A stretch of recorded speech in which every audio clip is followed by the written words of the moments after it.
Hey, what's going on, everybody? Welcome to the first day of Spooktacular. That's right, Monday, and I really hope you guys are following Sideshow on both Facebook, Twitter, and SideshowToy.com, as they've been giving away already a ton of freaking prizes. And one of the things I was most excited about that I snatched up as soon as I woke up at like 6 o'clock this morning and it became live was the Court of the Dead Kier print. I managed to get one of those. Only 150 are made. Now I have to get the figure because, I have the print to go behind it.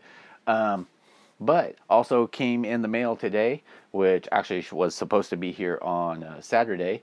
And I want to thank Budget Stark for setting me up with this. Also, you can pick this up over at SideshowToy.com. There's a guide on pre-order. I believe it's a November release. And I've been really stoked to get this. Now, I'm stoked to get it for a couple of reasons. One, it is my first actual Iron Man figure. I know if you guys look back at the past, I had the Tony Stark workshop. That was excellent, but it was only like pieces of the Iron Man suit, the Mark 42. I did fall in love with this, but the one that's guilty for making me buy it is actually the Reviewer King Rick, and it's because of one single pose that he had his in when he got it, and he did a couple of test shots, I guess, and posted on Facebook, and I believe it's in the ending of his unboxing of it. He did a flight pose, and I fell in love with the dynamics and the pose of it. So I had to snatch it up. So here he is from Iron Man 3. This is the Heartbreaker. I know a lot of people have been doing reviews on it. I'm not I'm not going to go in depth showing you all of, how far the articulation will go and everything. What I am going to do is I'm going to show you guys some of the things that other people aren't. Now, one of the things, I love the artwork on here. It's actually, I love just that whole pose that they have him in, and then the back artwork is actually what draws my attention on there. So you have him in that whole, like, chest out, I'm about to blast your ass pose. You've got the Hot Toys and the Hollywood Masterpiece collection down at the bottom. This is MMS212 1/6 scale, Mark 17. This side, it's all flat except for this part is gloss. Let you guys see that. Hopefully everything stays in focus because you guys know how my camera can be. On the back here, you have all the warnings and everything. Now, maybe it's just because this is my first Iron Man figure. If someone wants to post down below and let me know. But none of my other figures that I've had from Marvel have had this. This actually has a hologram seal on the back of it, showing that it's an official licensed product and licensed by Marvel. And I really think that's cool. When I was flipping over the box, it caught my eye, and I don't know, maybe I'm like a bird. I just like shiny crap. Oh, and on the other side, you just have him more in that flexi pose. But a great box if you wanted to do a display behind your piece and everything. Now, we'll push that to the back a little bit. And I'm not going to slide it open. I'm just going to show you guys.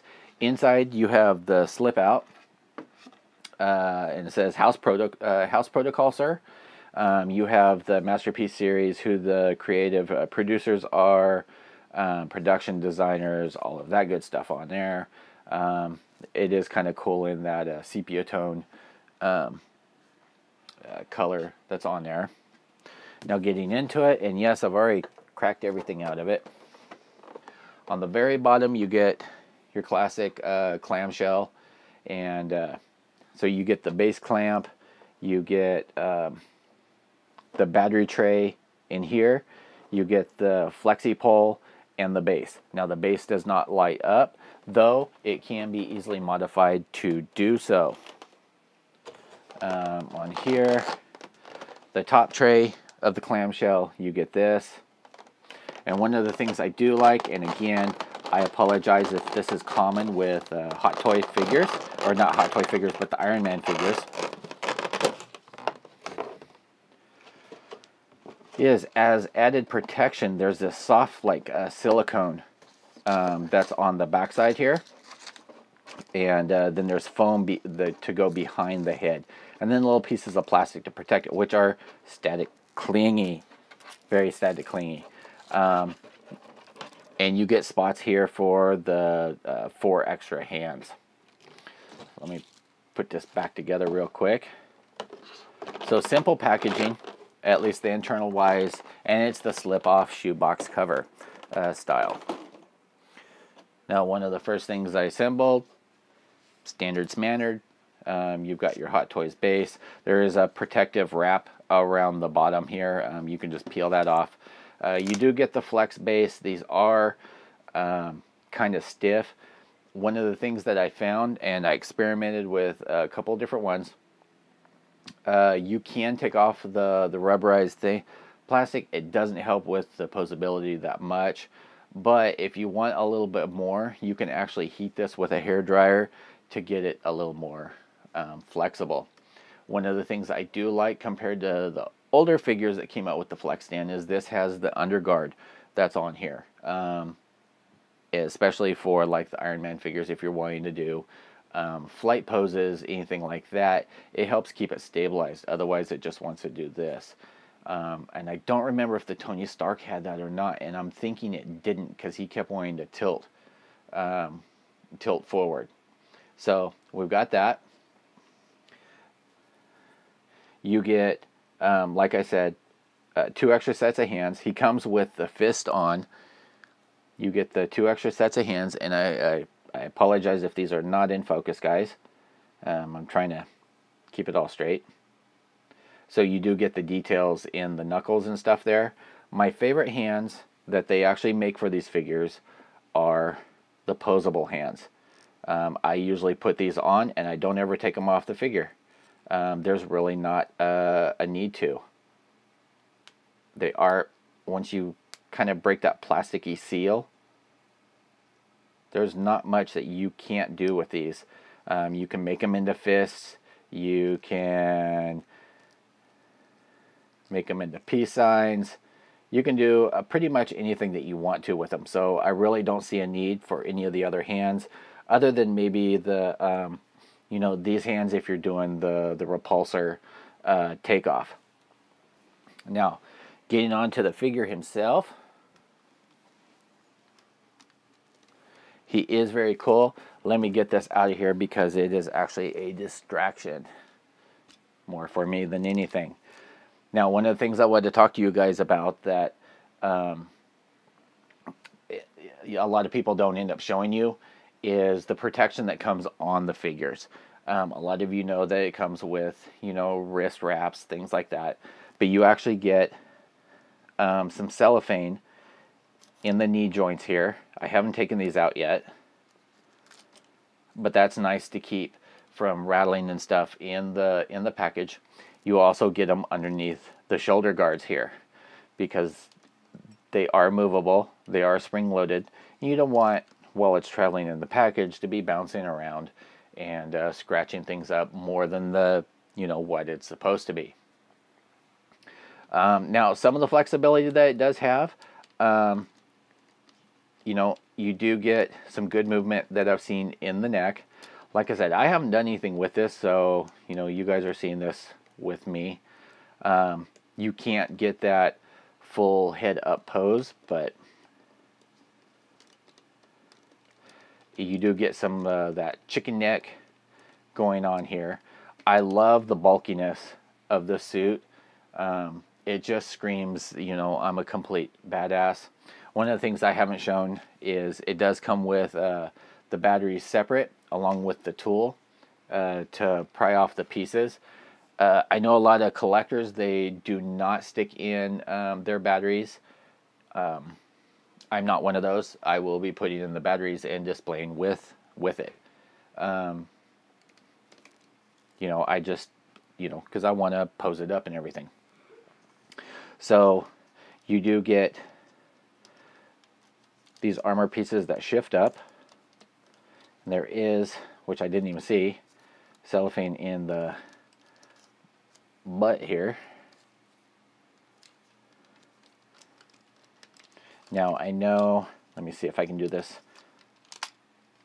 I know you can pull up to be able to get him to pivot around, so you do get some good motion in here. So if you flex him up, you can get him in kind of a flight pose.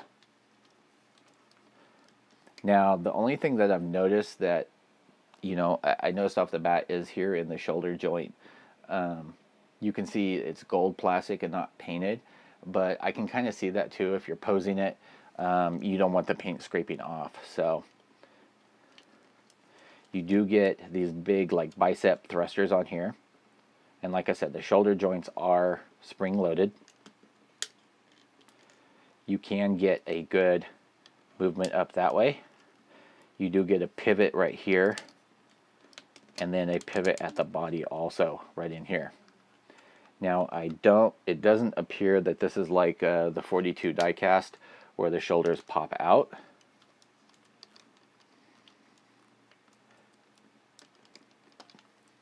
And it is somewhat a double jointed elbow, so you can get kind of a pose in there. This shifts as the elbow shifts. Now the only thing that I'm noticing that is kind of a letdown is it would be nice, though I don't know the backstory on the suit itself, so I apologize for that. But it would have been nice if, you know, you had some pop outs on here. I don't think there's any pop outs or vents or anything like that on the legs themselves. Though one of the things you do get, so you get the leg to flex like that. It will flex like that, and you guys can see all the separate pieces that are in here, so it gives it a lot of depth. Same way with the feet right here. You can see there's layers in there. And looking at the bottom of the feet, you do get a pivot up there. You do get some pivot in the ankle. You do get the armor that shifts up there. You do get all these kind of thruster vents on the legs and stuff here too. I know this is, you know, a suit for battle is the intention for it. So he's going to have for mobility and both. I believe, if I remember correctly, this can be used to generate a shield, and it also can be used to generate a "I'll kick your ass" blast, both small and large. Hence the big. Both the protection and I believe condenser that's on the chest. Now for the legs, I believe this has the shift down, so you can see on there it'll be a little tight when you first do it, but it does have the shift down for the hips. Again, you have these that will shift up and these that will shift up so that you can get more range of motion out of there. Now the instructions do say no more than, you know, that it won't do more than 70 degrees. But depending on how you do it, if you're gentle, you can get a little bit more out of it. So there are a lot of posing options with this. You know, you don't see a lot of it in the movie, though he is the main suit from the protocol that you see the most of. You know, him helping out Snapper, him being in this basically the center of the House Protocol circle at the beginning of it. Now, one of the things that I think is kind of interesting is this piece here is spring loaded, and I'm not sure what that has, what effect that has other than it's spring loaded. On the back you have these vents here, and then up in here, if I can, and I haven't done it, so forgive me, You pop that off, batteries go up in there. You don't get much articulation up in here, you know, other than the side panels. And you do get some great detail up here, up in the neck, for the armor. And then the headpiece here will actually pop off. So what I'm going to do is I'm going to put in the batteries, light them up, and then I'll be right back. Alright guys, so here we are back again. And one of the things I wanted to show you that I don't really see other people doing is showing you how batteries should be going in and out. Now hopefully this is not too dark for you, but one of the things I want to show you is, if I can get this down in the focus point, invest in a good screwdriver and a good screwdriver set. I got this set off of Amazon. It has like 36 micro bits, being star, pretty much anything that you can imagine, square, hex, and it was like 14 bucks. So I would invest in that. Now one of the things I don't understand, because they don't include the batteries, so it doesn't have the pull-out tabs, is the need for the slot in there. It's kind of unsightly, but you know, I guess it's, you know, if you're rehashing this this panel here, there's no point in redesigning it if you've already got a mold for it. So what you want to do is just carefully get in there, let it settle, and just kind of snap it. You should feel like a little snap in there. And I'm trying to keep my hand out of the way, though it's not really working, is it?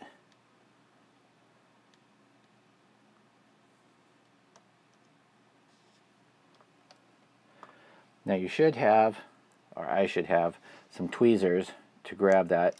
But since you have the tool and the slots there, you can just use it to pry out that panel.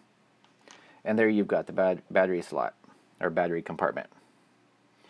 And see if I can get these in here without shooting batteries across the room.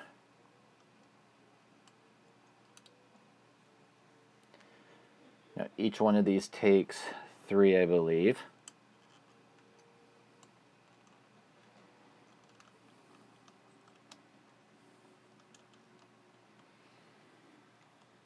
So there's that. We'll pop off this. And that seems to be working fine.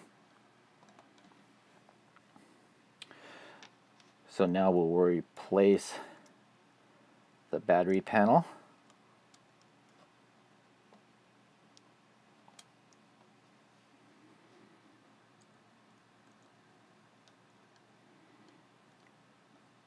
The reason I recommend going ahead, you know, just spend the money, especially if you're doing a lot of these suits that take batteries. Just spend the money, and don't crank down on the screw, by the way. Just snug it down. It doesn't need to be cranked down super tight. Spend the money on a good set of the screwdrivers, because it will prevent you from damaging or otherwise injuring the figure. And there's for that. Now we'll flip over and hopefully everything will stay in focus.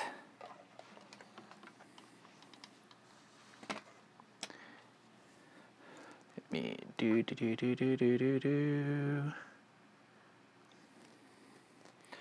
And sorry guys.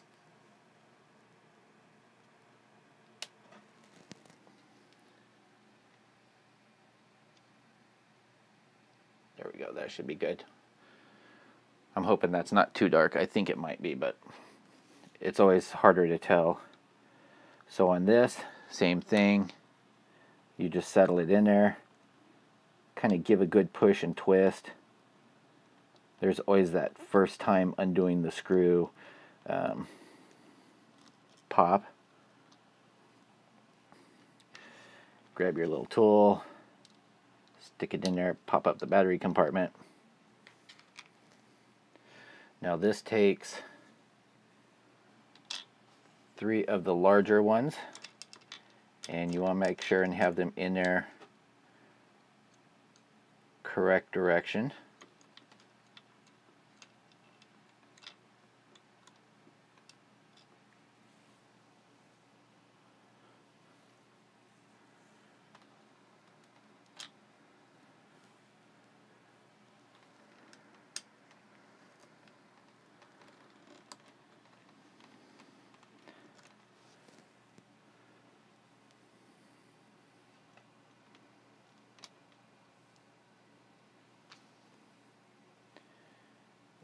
I'm thinking, looking at it, it looks like there's 3 extra batteries, which it's cool if they included extra batteries in there. Oh no, I take that back. I'm a dumbass. I was like, oh, there's 3 extra batteries. No, there's 3 for each arm, and 3 for the head.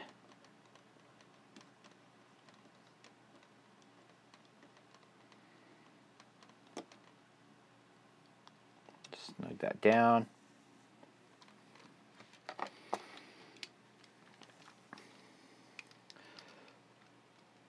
That switch is kind of a pain in the butt to get to, but you can see it's all lit up there.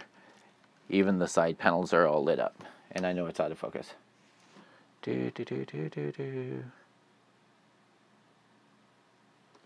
All right. And then last but not least, let's flick that off. And the lights are very bright.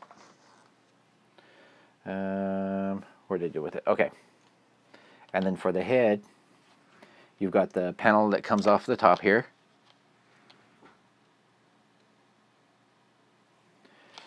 And then you've got the head itself.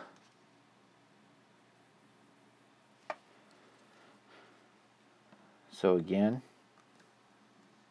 just like so.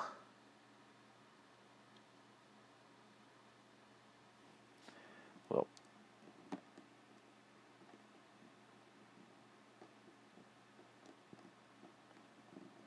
just take your time, don't get in a rush.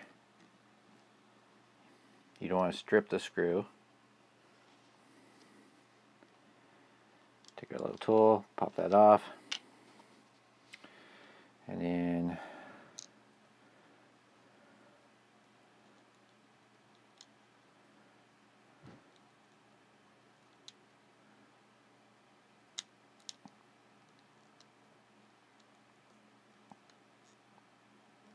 here we go. Verify it's on. Nice and bright. Alright. So we'll put that panel back on.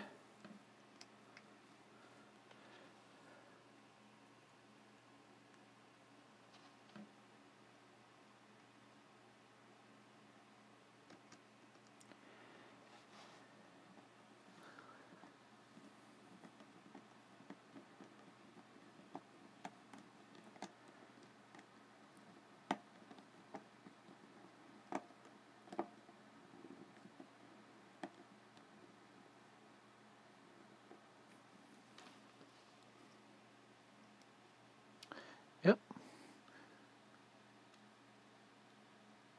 So there's that. Alright guys, so I'm going to cut right now. I'm going to get everything up on him, put him in a pose, and let you see what he looks like with the lights on and everything. So I will be back. Alright guys, so here we are, everything all lit up. I've got the skull cap back on, and this is not going to be his final pose, but it gives you an idea of what he's going to look like all lit up. As you can tell here, both repulsor hands are well lit. You've got the chest plate, which is kind of frosted. You can see a lot of nice detail up in there. If I move this out of the way, I think you'll be able to see, and hopefully this is going to work. And I hope it's all in focus. Probably not. Let me tweak with that, because I want to kind of hard with the light on. But you can see right up in here that it's lit up, as well as the other side, and I like that feature a lot. He does have good range of motion, and I'm very pleased with this, especially it being my first Iron Man. I can't really say enough about it. Yes, it's not as heavy as, you know, I'm imagining the die-casts are, but there's only sections of the die-cast that are metal. Would I want this to be in die-cast? You know, I don't know. It doesn't really matter to me. I like it just the way that it is. Some of the things, let me spin it around here so you guys can see, and I'll zoom in so you guys can see. And this is what I was talking about on the knee detail. And I'm trying to use the viewfinder on the camera, so I'm hoping that that is good. But you can see the segments of armor and the pieces that move in here. You can see up here sections, you know, cutaway sections that you can see the under armor. Down lower, you can see on the foot over here the different layers that are on there. I don't have the back piece on there yet. So whether or not you're an Iron Man fan, this is just an all-around great piece. And how I plan on doing this is having him in like a flight takeoff pose. Like I said before, the reason I got him in the first place. And then I plan on having Iron Patriot over on this side, and then the Mark 42 over on this side. And I think you guys will like that display once it's all done. Thanks for sticking around, guys. Definitely stick around for more reviews, more stuff coming up. Like I said before, keep an eye on Sideshow, sideshowtoy.com for their spooktacular prizes. They're giving away a lot of reward points, which can be used toward almost anything. They're going to have a lot of sales, a lot of specials going on Twitter. You want to check out Sideshow Collectibles on Twitter. You want to check out Susan D at Blue Susan. You want to follow Chicky over at Sideshow Chicky. And then on Facebook, you want to follow Sideshow Collectibles. You want to definitely want to follow Susan D, as she'll be giving away some clues and hints to some of the stuff. And you never know what you'll find over there. And also come on over and hang out at you know, fans of Sideshow and our random conversations, which we end up posting up a lot of content as far as contests, things like that, clues, and just all around great fun. So, you know, I hope you guys all enjoyed, and you know, this is a definite buy. So thanks for sticking with me. Sorry for rambling on. It's about 11 o'clock, and I'm kind of hungry. So I will talk to you guys all later. As usual, peace out.